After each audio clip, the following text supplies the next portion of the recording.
We've been on and off again and again. I don't know which way we're going, no control. You push me, then you pull me back in. Don't know if I can decipher how your mind works.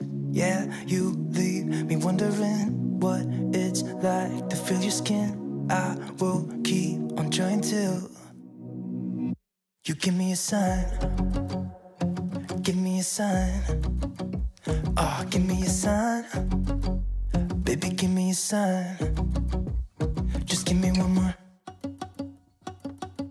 You leave me hanging, begging for more. Think that I'm addicted to this, can't resist to be a little risky and go for it, cause I want you close. I'm so exposed when you're keeping me wondering. You know I'd do anything to be in your arms again. So give me a sign. Give me a sign.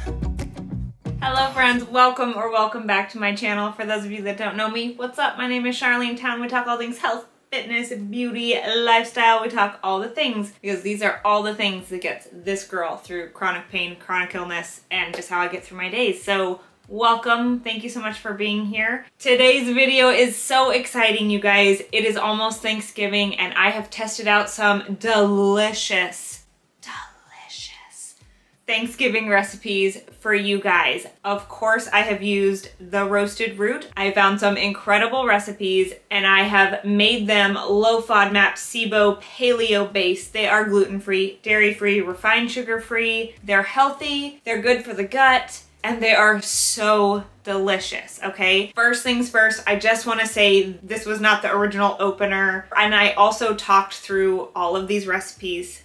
However, my external mic decided to not work the day that I was filming. So if you see me talking throughout the video, it's because you just can't hear me. So super drag. I am going to be talking you through the recipes as we go through them. I kept it really simple. It was a Monday night dinner, and so it was just Doug, myself, and Olivia. So there were just 3 of us eating dinner, so I didn't make a huge Thanksgiving spread. But last year, I had just gotten diagnosed with SIBO and a parasite in October of 2020. And because of that, I was terrified to eat Thanksgiving dinner. So I didn't. Last year, I did not eat anything Thanksgiving dinner. So this year, I'm so excited to experiment with recipes and find healthy alternatives because Thanksgiving is one of my favorite meals ever to cook. I love cooking Thanksgiving dinner. If you know me, I don't love to cook, but I just love the timing of Thanksgiving dinner. I love all the people. I love all the I love cooking a turkey. It's like a dance. It's like you put the sweet potatoes in and then the rolls. You know what I mean? Like they all have to go in at a certain time and it's like this beautiful dance, and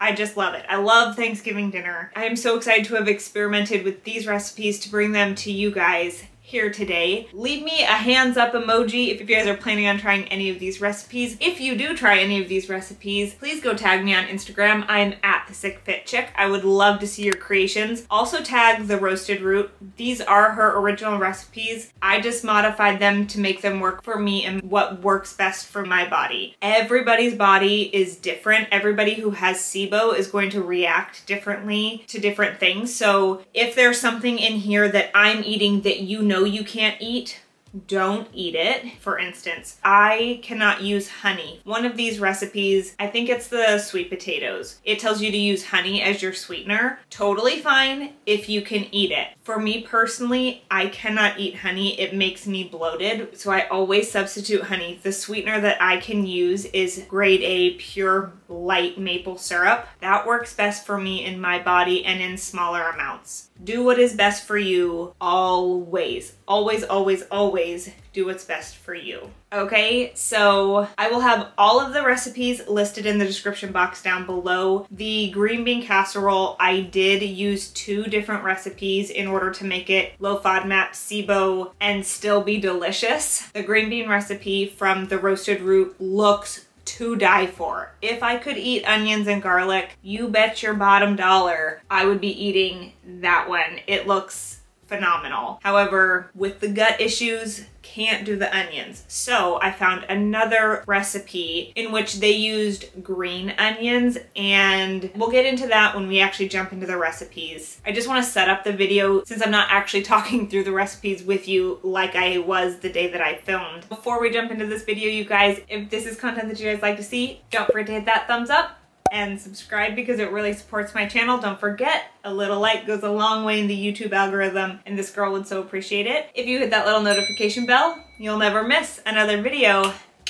with this girl right here because it'll send you a notification. Come join the fam. We have so much fun here. And without further ado, let's jump into this video.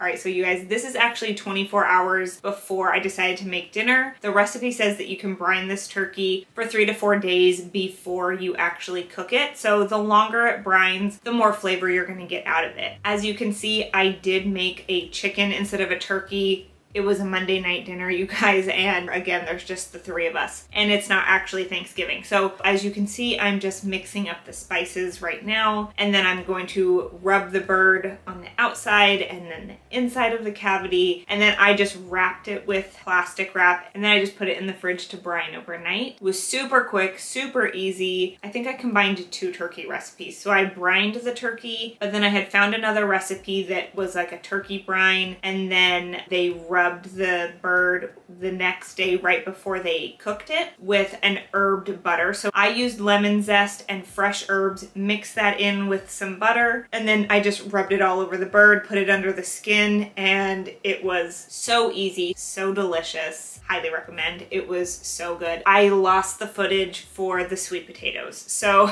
real quick, we'll just run through the sweet potatoes. They were amazing. Everybody in my house loved them. They were so good. So honestly, cook your sweet potato however you want. I followed the sweet potato recipe to the T. The only thing I swapped out for the sweet potatoes, I swapped out honey for the maple syrup. So for the sweet potatoes, you guys, I cooked the sweet potatoes for like 45 minutes to an hour, pulled them out, I let them cool down, and then I just put them aside while I made the green bean casserole. And then after all the things were done with the green bean casserole, I made the caramelized pear and pecans. I just cooked those really quick up on the stove, stuffed the sweet potatoes, and then put them aside. So the sweet potatoes were super easy, and these were amazing. I mean, caramelized pears, you can't really go wrong, and pecans just gives it enough of a crunch. Delicious. So delicious. So then the next thing, you guys, this is the most exciting thing. Okay, so the green bean casserole. I have never been a green bean casserole kind of gal. I started making green bean casserole for my husband, in which I always used fresh green beans, but it always had Funyuns on top, and I don't know, it just has never been my thing. So when I saw this recipe from the roasted root, I was super excited to try it. Of all the recipes, this one was the most complicated, but so worth it, you guys. So most of this recipe is from the roasted root, but from the other recipe that I found, really the only thing that I have changed is I used green onions instead of regular onions. I also did omit the garlic because garlic does not work in my gut. As you can see, I was attempting to caramelize green onions and you just can't. I kind of know that, but at the time, I just wanted to try it out. So I cooked the green onions. They got really dark really fast. They were not burnt. They didn't taste burnt, but they just got dark really fast. So I still included them in my green bean casserole. A quick note about this is that when you're following a low FODMAP SIBO diet, you cannot eat mushrooms. However, I discovered in scouring the internet for recipes, I have learned that you can eat up to 4 ounces of mushrooms in a can.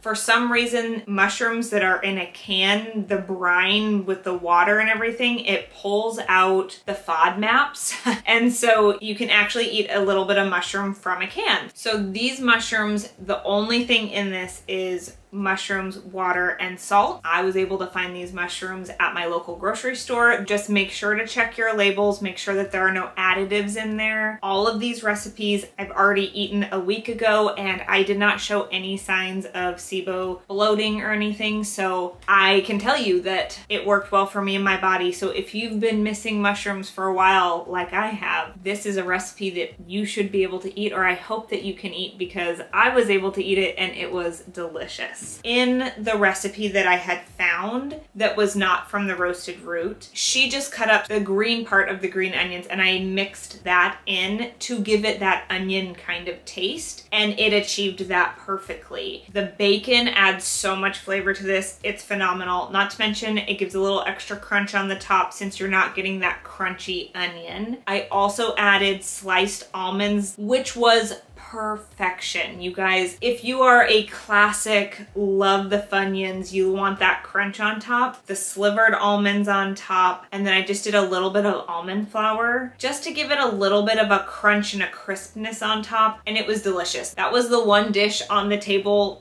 that was gone. I had the tiniest little bit of that left, in which I ate it the next day. It was so good. I was very pleasantly surprised to discover that I do love green bean casserole.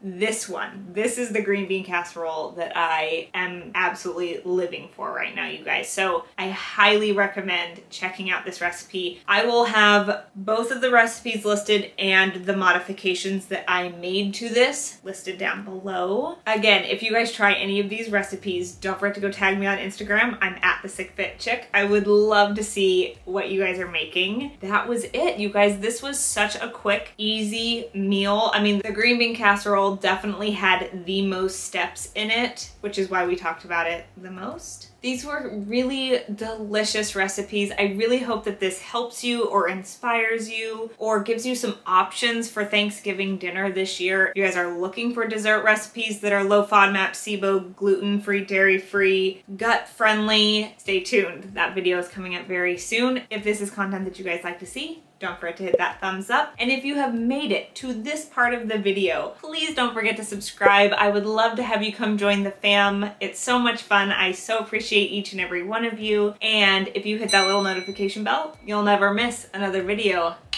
with this girl right here, because it'll send you a notification. And that's it for today's healthy Thanksgiving recipes that are gluten-free, dairy-free, refined sugar-free, low FODMAP, SIBO, paleo-based deliciousness. Really delicious, you guys. I really hope that this helps you or inspires you to find recipes that work best for you and your body. I know that it can be really hard watching everybody eat all this delicious food around you and be struggling with gut issues. I see you. I have been there. I am there with you still right now. So I really hope that this helps you. I hope you get inspired. If you guys have any other really great Thanksgiving recipes that you guys love, please let me know in the comments down below, because I would love to check them out. And I really appreciate you guys from the bottom of my heart. Thank you so much for watching, and I'll see you guys in the next one.